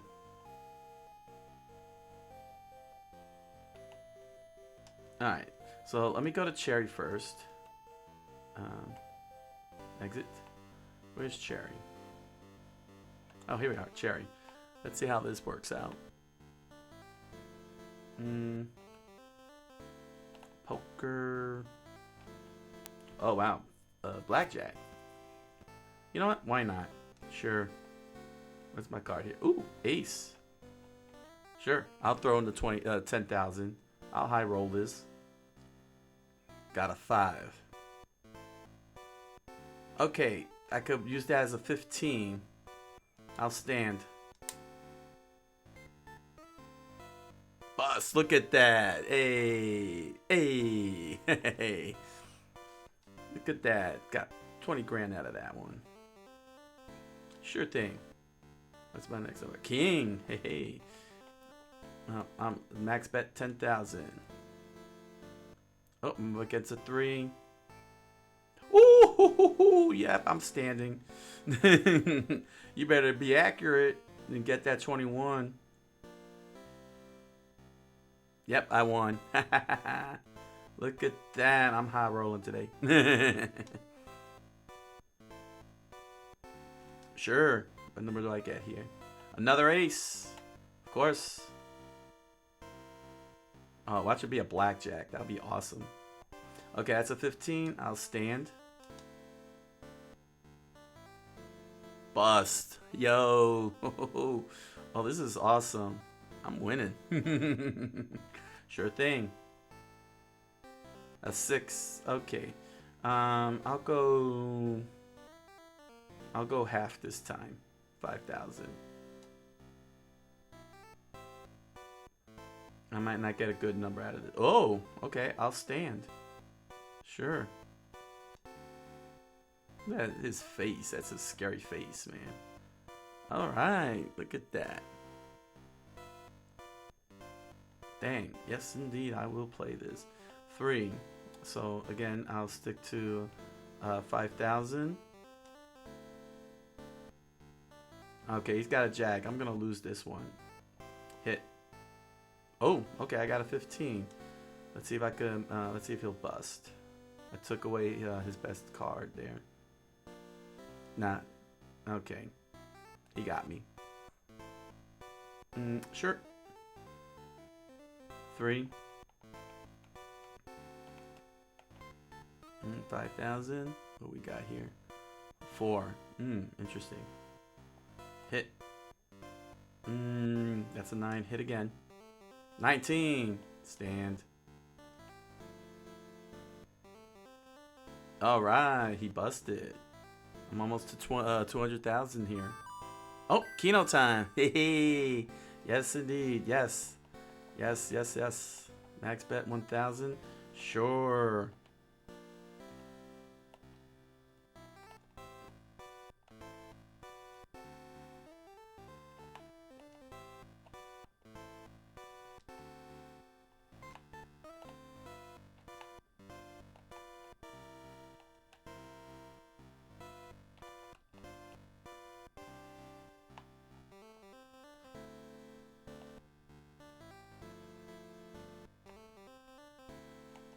Okay, that's it. That's it. Will I play? Yes, I will play. 7. Again, I'll set this to 5,000. Ooh, 15. Okay, stand. 9. Bust. Nice.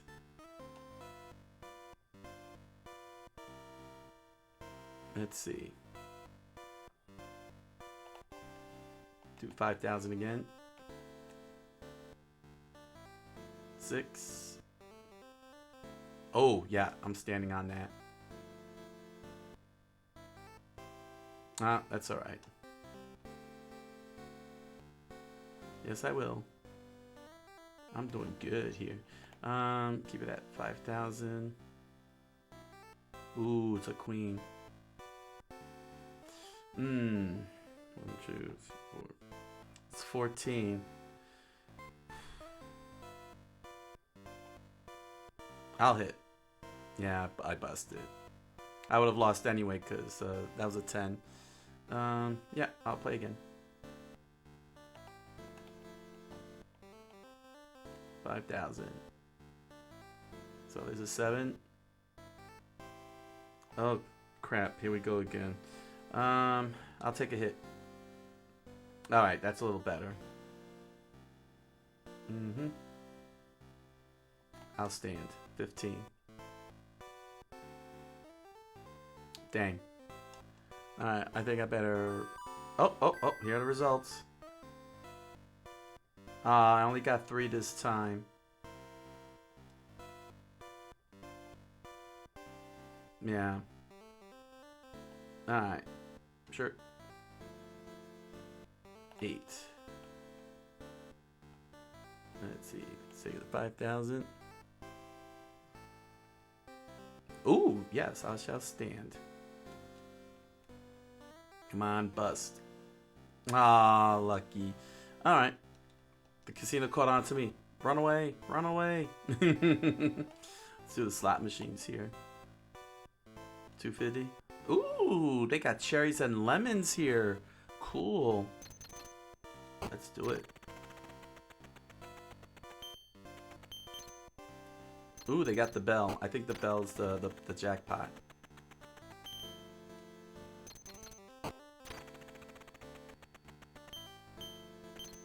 Dang, I was so close to I was so close to getting to 200,000. Now I'm about to hit 150. Oh, this one is merciless. I might have to go to another slot machine. Alright, let me try another slot machine here. Let's do this one.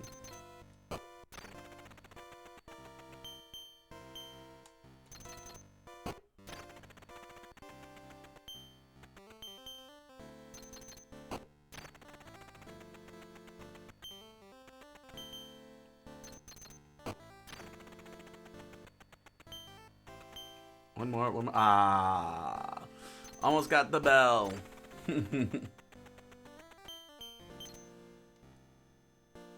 All right, let me move to go to roulette.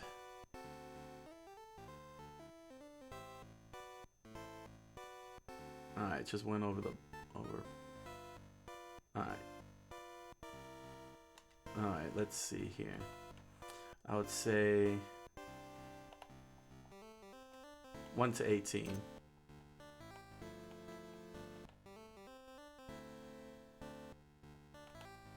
Let's see.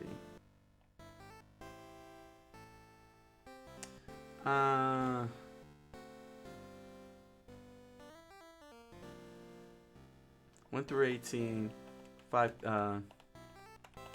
5,000 on the red.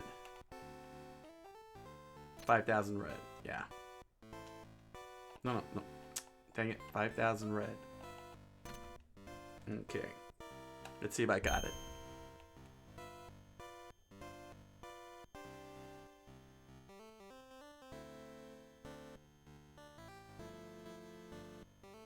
Oh, black 26. None of it. Ouch. Wow, that was a big time ouch there. Oh, I'm losing money.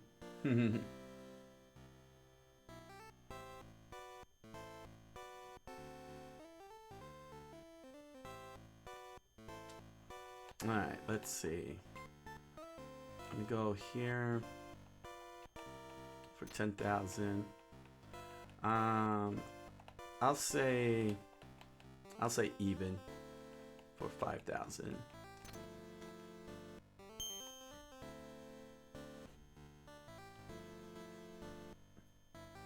Here we go. Oh, landed on 0. Ouch.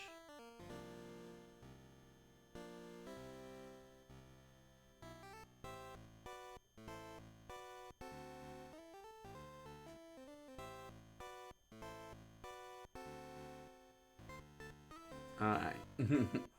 Alright, let's move along here. Let me do the Kino again. Yes.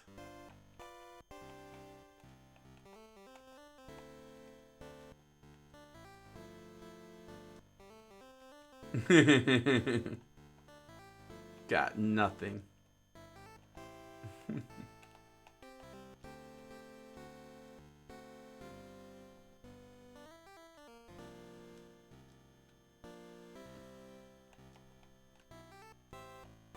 Oh, look at that. Alright. Nah.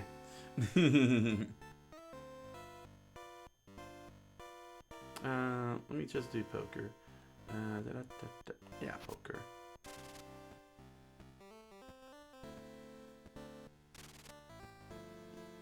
Yes. 1,000. Let's see, we've got 2 8s here. Sure. Draw. 1 pair. Nothing. Yeah, sure. Let's see, you got 2 queens here. And I'll hold on to the jack. Nope. Dang, no payout for 1 pairs. Queen, jack. Jack, jack.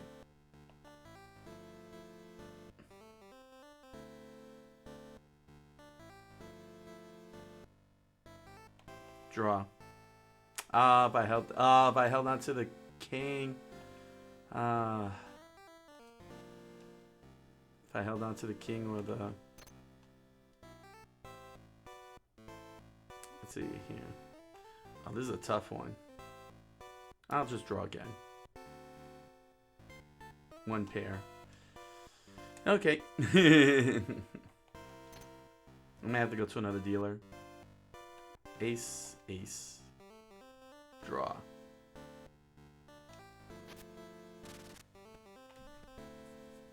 No thanks.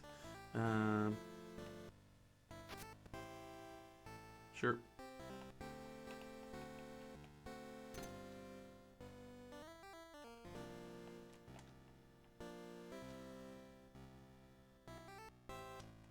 Dang, that's like one heck of a guesswork with poker here. Just do one more. Jack. I'm not gonna win this one, no matter what I hold. Yeah. Nah.